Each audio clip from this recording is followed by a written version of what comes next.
Today on Art Watch, we join the 49 writers and author Cinthia Ritchie in a public talk and Q&A on how to get your novel out of your head and on the page. Cinthia Ritchie's first novel, Dolls Behaving Badly, was released February 5th by the Hachette Book Group. We join her introduction, followed by a brief reading from her new novel. And also recipient of 2 Rasmussen Foundation Individual Artist Awards, a Connie Boochever Fellowship, and she's enjoyed residencies at Hedgebrook, Kimmel Harding Nelson Center for the Arts.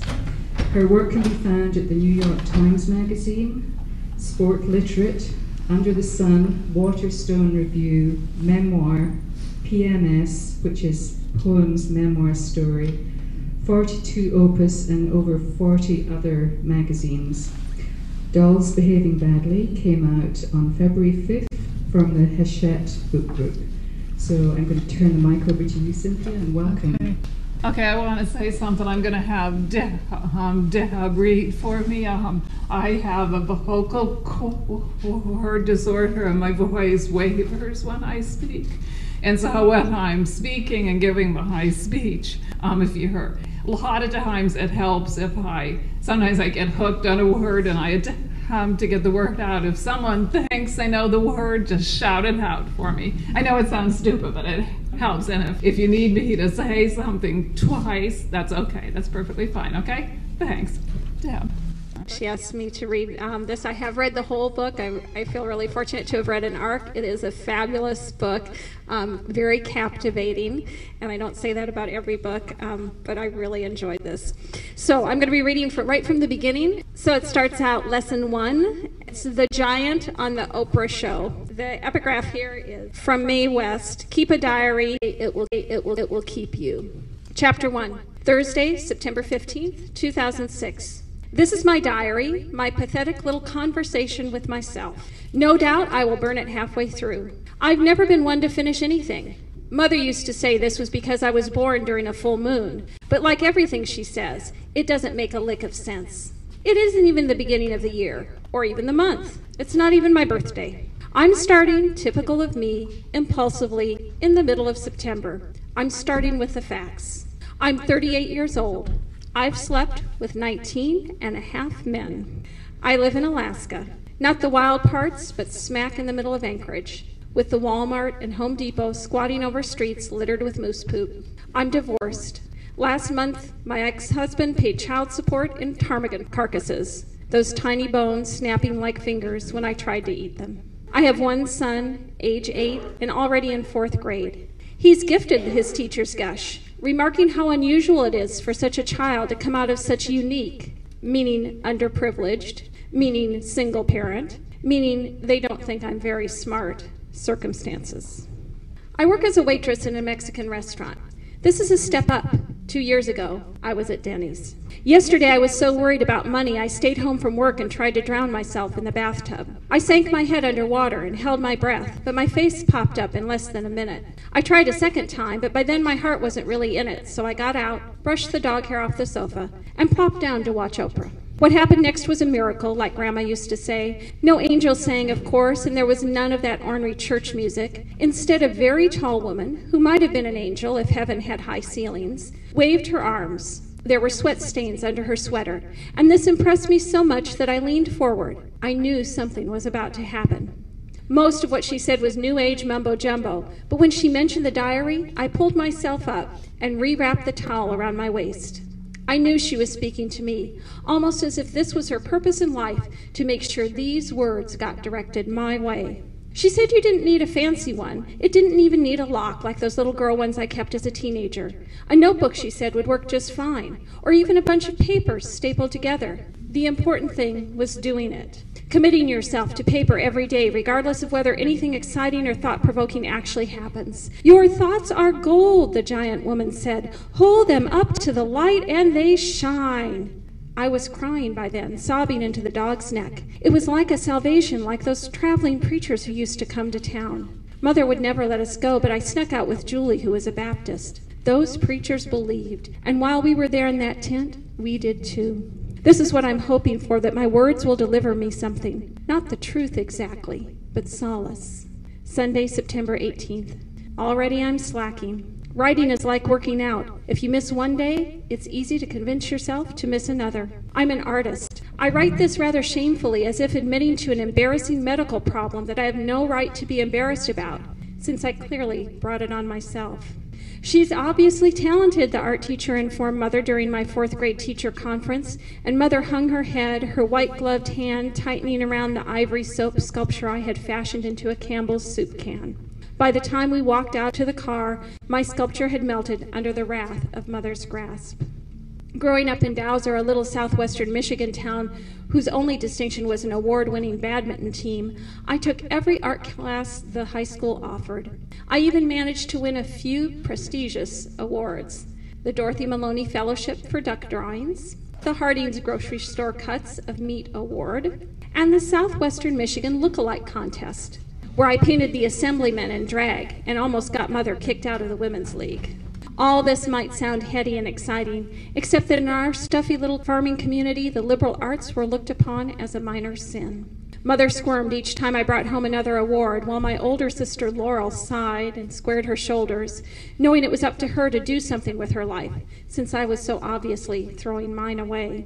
I slid through my senior year with C's and D's, skipped graduation, and hitchhiked down to the Greyhound station, where I made a one-way reservation to Farmington, New Mexico, the farthest my money would take me. I wore my lucky peasant blouse, carried my new Kmart suitcase stuffed with art supplies, stray earrings, photocopies of Frida Kahlo's paintings, and a brand new diaphragm. Things didn't quite work out as planned. Trying to make it in the art world is like trying to have an orgasm when you're not in the mood. You strain and struggle and twist yourself into impossible positions until you almost, oh God, oh yes, oh please, get there. But you never quite manage, and instead of being blissed out on pleasure, you find yourself attending other people's shows and pretending to be happy for them when all you want to do is give them a swift kick in the ass. That's what happened to me. I lost my orgasm. My resolve followed shortly afterward, along with my standards. I started settling for a little less here, a lot less there, and before I knew it, I found myself living in Alaska, a state so far removed it's not even included on national weather maps.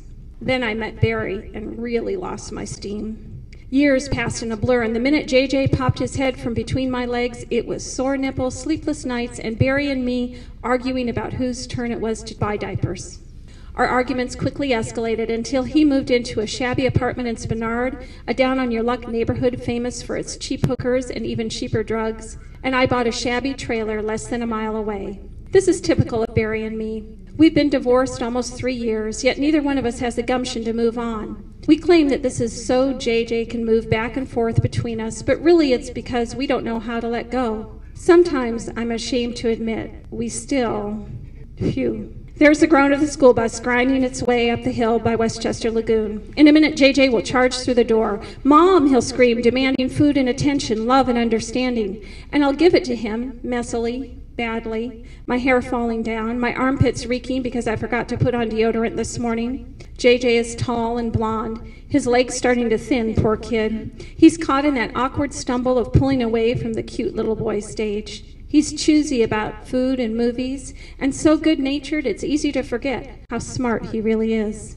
He's just JJ, a skinny kid with freckles who picks his nose when he thinks no one's looking. He smells of milk and grass. What I like is the smell of his feet. Embarrassing, but while he sleeps, I sometimes sneak into his room, lift his foot to my face, close my eyes, and inhale. Subtle, slightly sweet, not yet sour, a bit musky.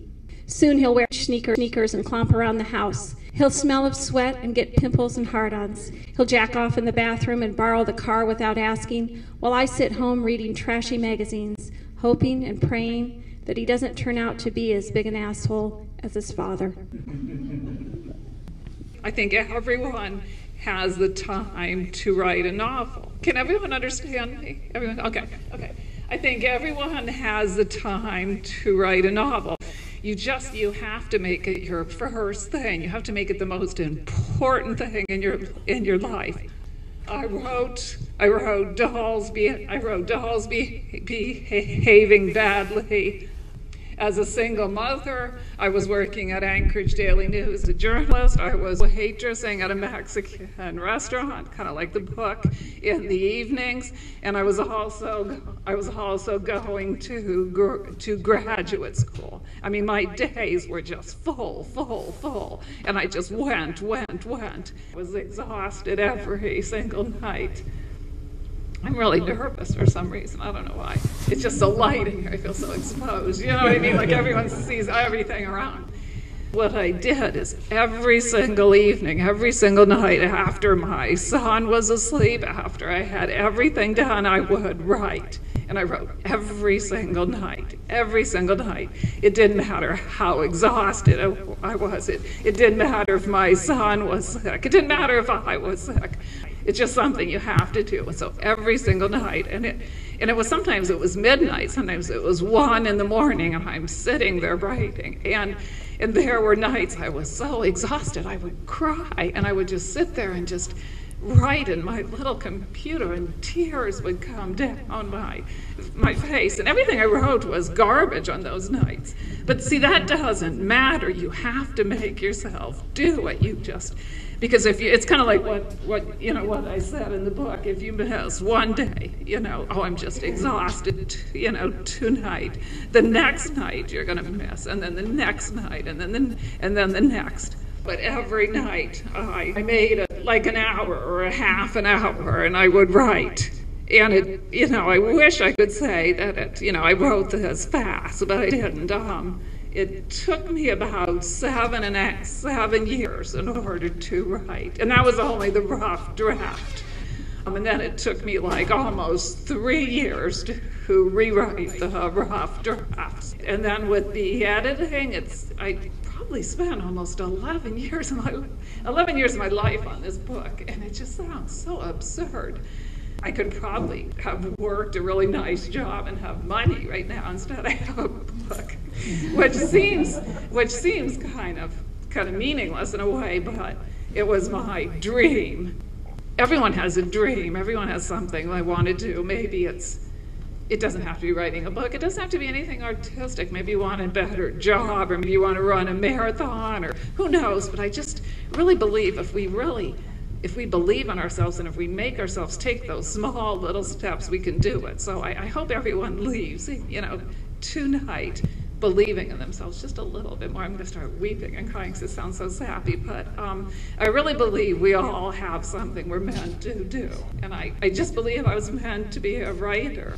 I don't know, it sounds sappy, but we have something we need to say. We need to release it to the world, and I think the world needs to hear it. I mean, this is going to sound kind of weird, but I believe that there is somebody who needs to read my book, someone who's having a hard day, someone who just needs something, and they're going to read that book, just the way I've found books that have really hit me inside. And the same with you. There's someone there's someone waiting to read your book, and you have to finish it. You have to.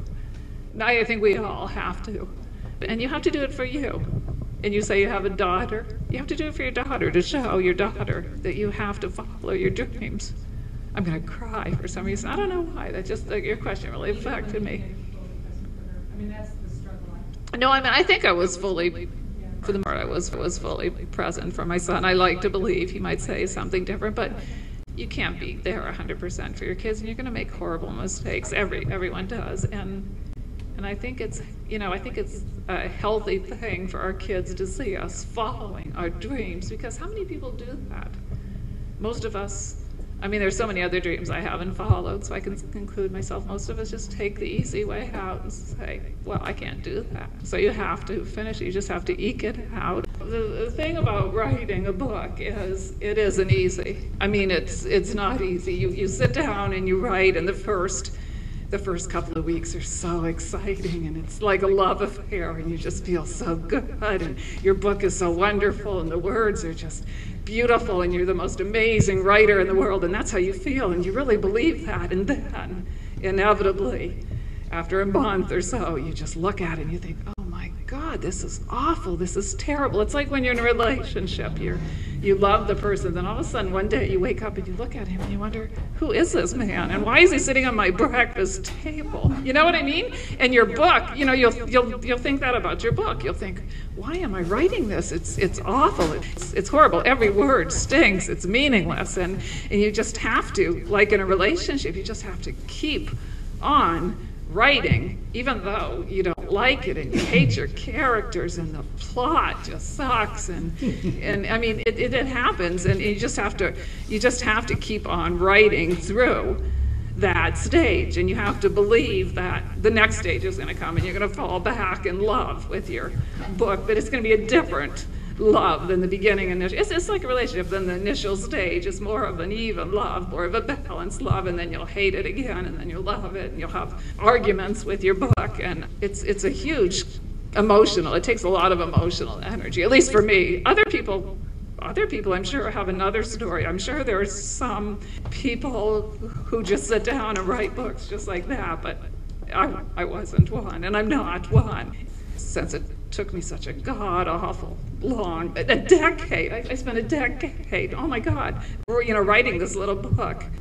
People ask me, how do you stay focused for such a long time? You know, I made up these situations, I made up these characters, the characters in my book, I really, really, truly believe they're real.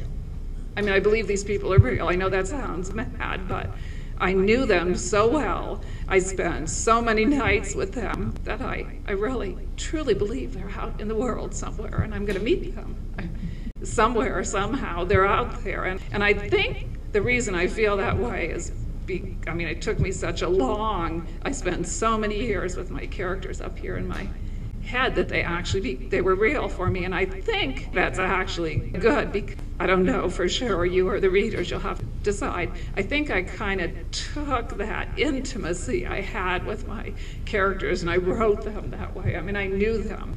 I can even now, I walk in the supermarket and I see a certain vegetable and I think, oh, Laura would buy that for her salad when she comes home, and I still have them in my head, and I'll see a woman walking a certain way. Oh, Sandy, that's Sandy, or that's something Stephanie would wear.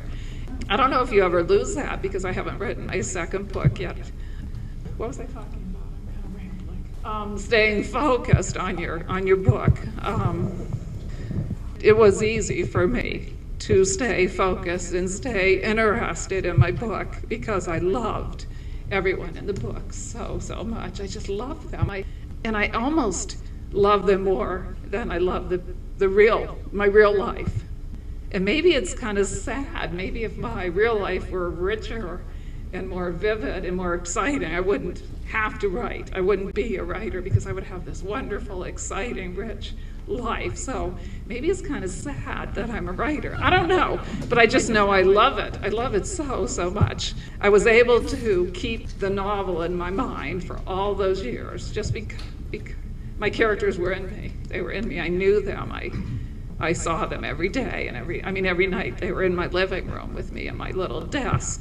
And another thing is, you have to make it almost the most, well, you can't make it the most. Your husband and your family has to be first, but I think your book has to be next. It has to be second. You have to make your book, it has to be second. Your job has to be third. Your social life has to be lower. Unless you're lucky enough to not have to work for a living and you're just writing all the time, then you could write and have a life, maybe. I had no life for 7 years, basically. I wrote and I worked as a journalist. Everyone thought my life was so exciting because I was doing all these exciting things as a journalist, but as soon as I was home, I was just this isolated little writer, except for taking my son, shuffling him to soccer and everything. But even then, I was up here. I wasn't really there. So I think in order to write, when you have a busy life, if you're a single parent, if you're a mom and you have a large family, you have to be willing to say no. You can't be the woman that does everything, that takes care of everyone's needs. You have to stand up and say, my needs are just as vital as everyone else's. And I think that was the most difficult whole lesson for me. I was a single mom, and when you're a single mom, you already feel kind of low in society. No one regards you as a very stellar citizen, to put it nicely. And so I felt like I had to do everything right. I had to take my son to all these activities. I had to be the perfect mom. And there's no way I couldn't be a perfect mom and be a writer. I had to say no. And I had to let my son down sometimes, and I had to live with that. I remember once, I'll never forget this. Oh my God, my son was in 5th grade, and he was in some school recital, and he didn't have the lead, he had the next lead, the second lead. And I was in the middle of writing, and I lost track of the time. And guess what? I got there right after he walked off the stage. And I felt awful and horrible. For weeks, I beat myself up for it. And then I started thinking, he probably's not going to remember this. But maybe he will. Maybe he'll talk about this on a therapist. Seriously, someday, my mom wasn't there for me. She didn't show up for my 5th grade recital. But I had to realize that maybe he would also look at it in this way, that his mom has a dream and she is following her dream. And maybe he will someday follow his dream. I don't know. I just know that I made horrible mistakes. And I let people down, and my friends didn't see me for years.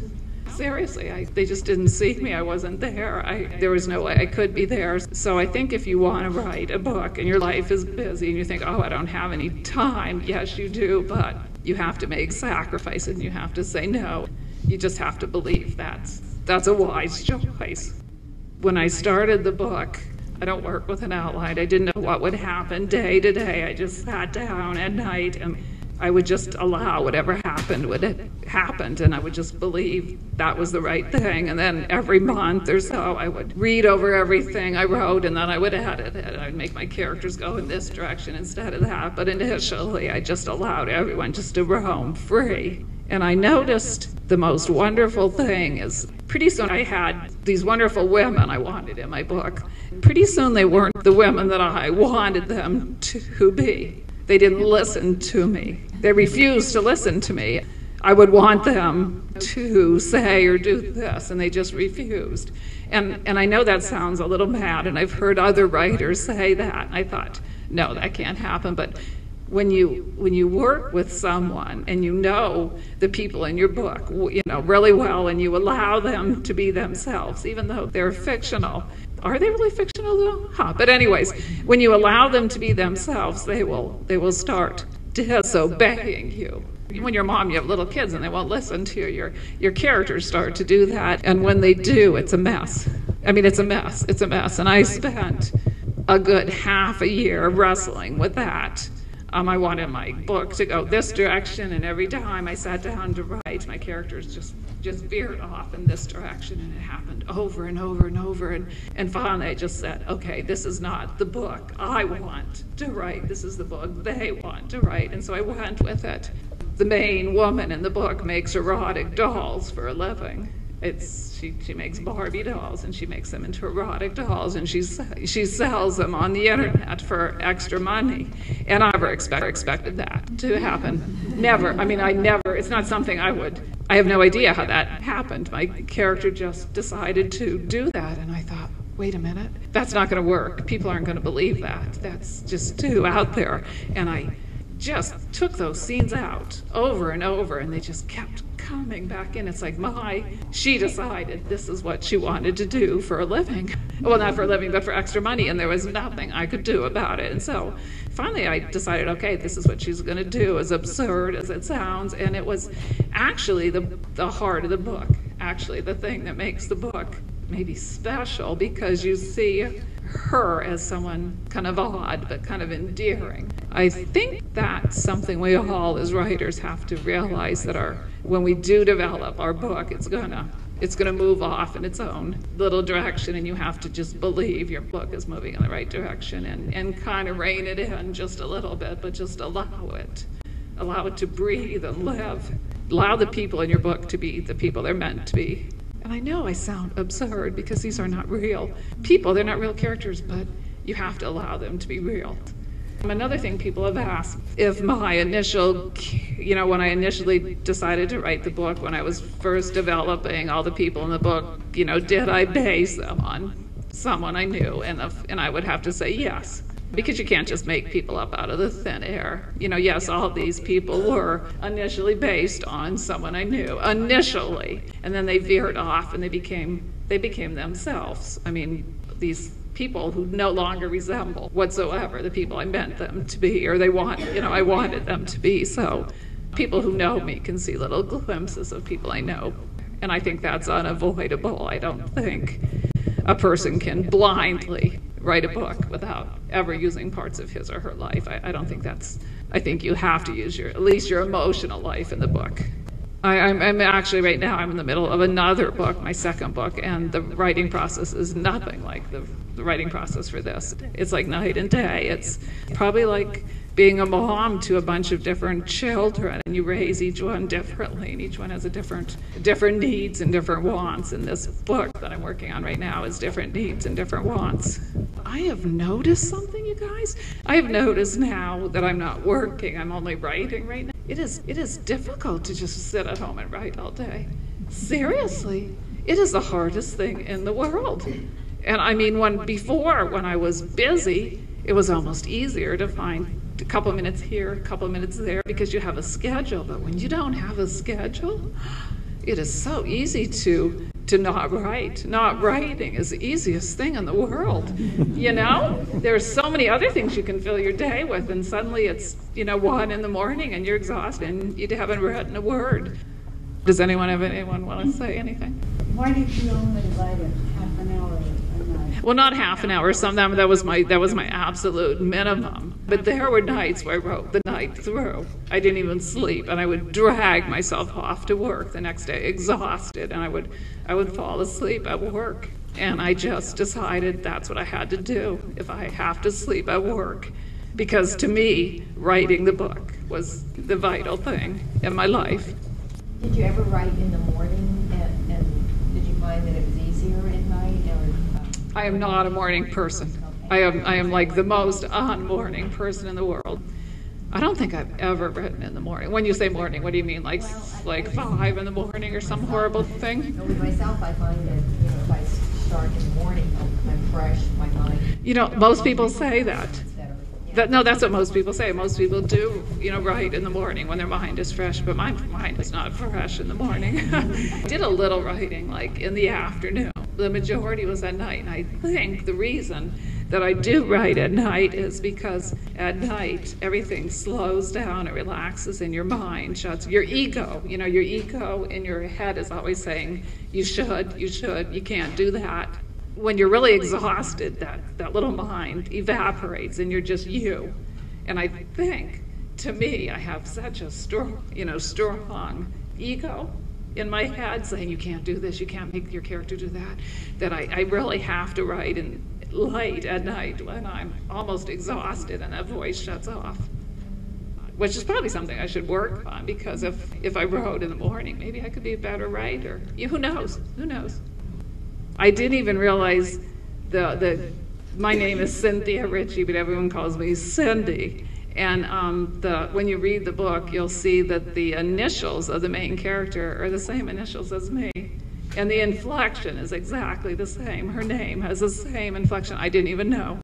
I wrote the whole first draft. I spent like 3.5 years writing the whole first draft, and it was a horrible first draft. And someone read it, and she said to me, "Do you realize your main character has almost the same name as you?" And I did not know. I swear to God, I did not know. I hadn't a clue. That's how I was just writing from some raw something inside of me, and I was just totally had my blinders on. So I'm sure there's a lot of me in there. I mean, it's almost like my unconscious or my subconscious mind was attempting to say, "Look, this is you." Myself, that was the name that I picked. I have no idea why I picked that name. Obviously, there was a reason. It's kind of scary what goes on in your mind when you're writing, Anyone else have any questions for me? Yes. Well, I think as writers we have to be readers, and I'm not really reading now as much as I used to, and I really miss it. But I do read every single day. I like to read in the bathroom. I mean, I just sit in the bathroom on the floor.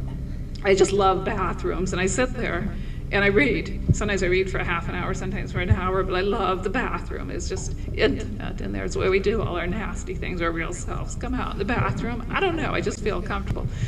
I think as writers we have to read. That's what helps us be better, to be better writers. That's where we learn about language, and unconsciously you're picking up things as you read. And to read before I write, I think that was a way of stepping from my real life into my writing life, a way of unhinging my whatever happens in my mind when I write, which I have no idea, but reading helps me get there. And I think we all have an obligation to be readers. If we want to be writers, we have to be readers. We have to. I mean, I have a master's in writing. I think reading has helped me so much more than my master's. I think reading is so awesome, and I have my favorite books who are like my friends to me, and they're always there for me. When I sound like such a pathetic woman, don't I?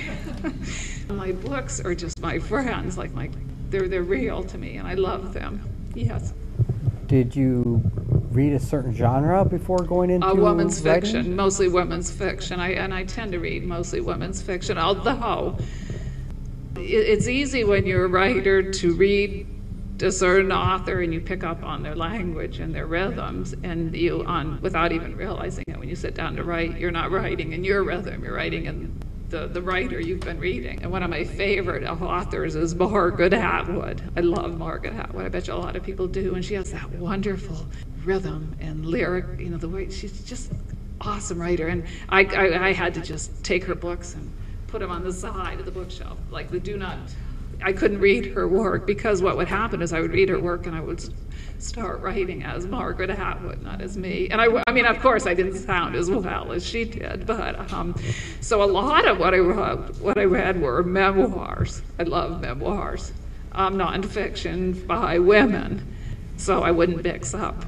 the books, because it's easy to mix up. Or another thing that's horrible to do is, you're reading about something, you have your book and you're struggling your book, and you pick up another book and you read something and you think, I should do that in my book. I shouldn't do this because they didn't do that, and it can mess you up really badly.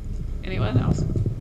No, I am kind of an introverted person. I'm a horribly introverted person, and when I write, I sound like I'm not. So that is true. Yeah, I do write like someone I'm not. If you read the book, you probably think I'm kind of a lively person. I'm not. I'm the most boring person in the world. I sit home and I read and I write and I run, and that's my life. I love it, but it's really boring. How about writing vacations? Did you make that part of your living? I was a single mom, so I didn't go to Hawaii. We didn't have that kind of money. We did go to Homer. My son and I, every year, we did go to Homer. I would write, and I would have a week or so where I wasn't writing. I kind of followed a marathon.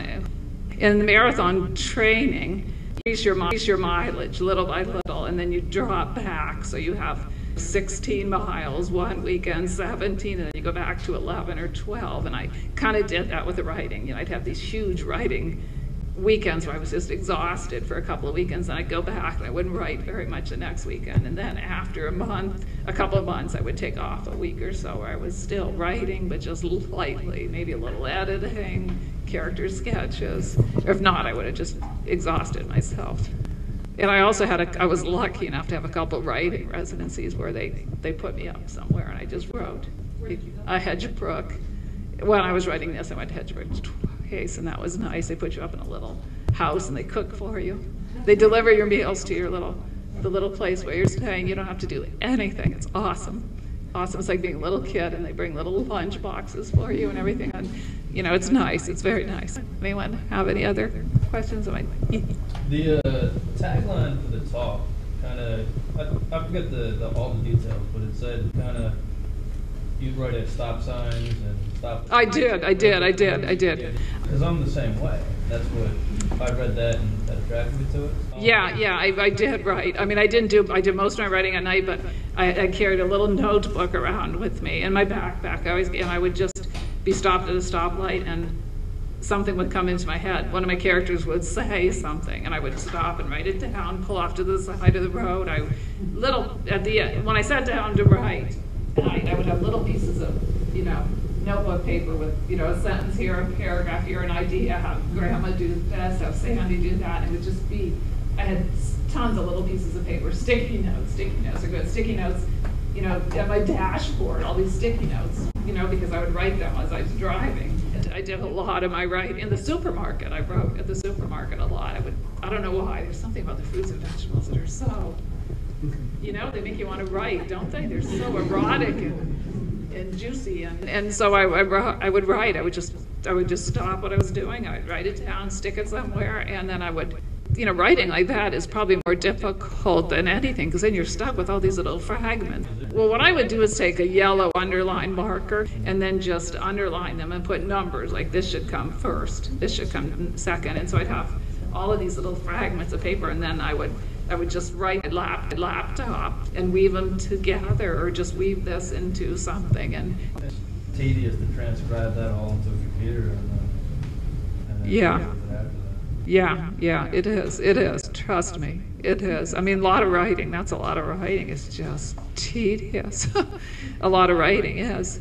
But once you get it on the computer, then you can move it around more easily. I like writing handwriting. Oh, bless you, bless your. A lot of people do, and I think it's probably better because it's coming from deep inside you. You don't have the intrusion of a machine. Yeah. But did you just put it on a computer and then organize it then? Or? Yeah, I put it on because I'm not good with writing and longhand, and I would organize it. I would just write everything. Keep everything. Don't throw anything away, because you'll end up using most of it. And just read over it and decide. When you read over it, it should. Have you read over it? Doesn't it make an order? Kind of makes sense in a way. Basic order. Like you said, I'll be stopped somewhere and be like, that's a good idea.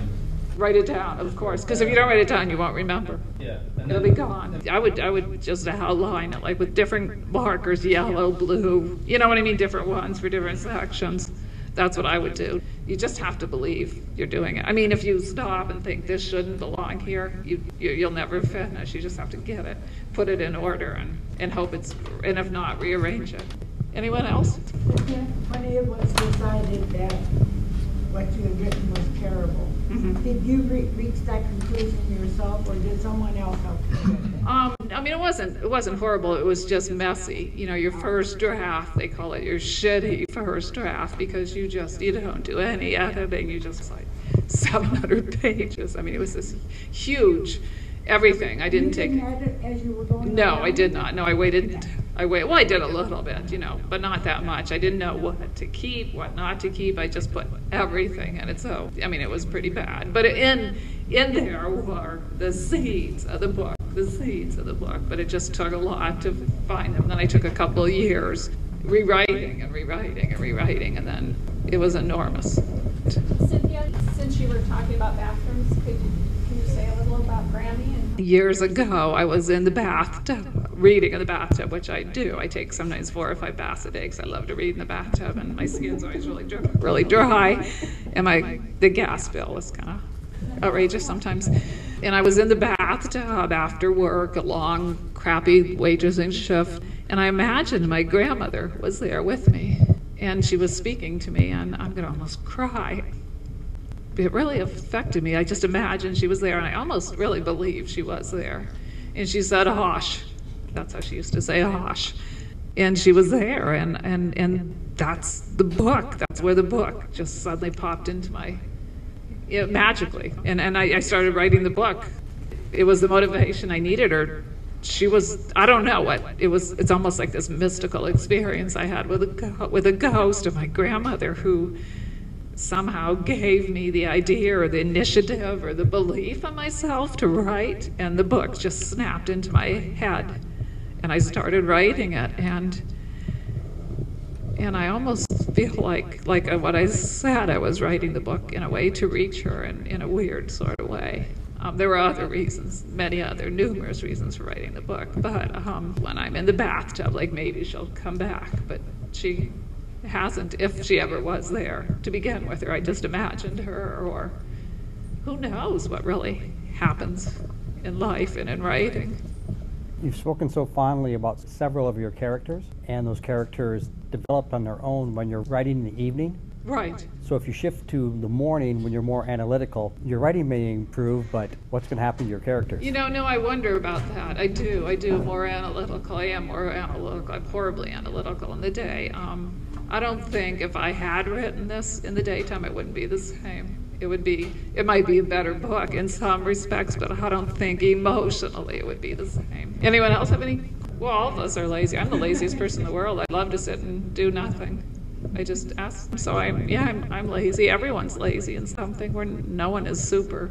My thing is I'm a runner, so when I'm stuck I get on the internet and I research all these races and I'm never going to run. And I'm not a very fast runner and I'm never going to win or anything or even I'm always in the middle of I'm not in the beginning or the end. I'm in the middle, and that's my way of escaping my writing.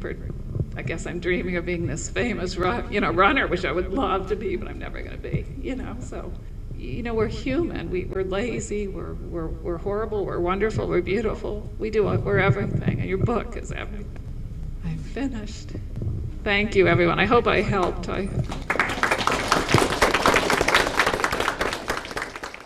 You have been listening to Art Watch with the 49 Writers and Alaskan author Cinthia Ritchie, author of Dolls Behaving Badly.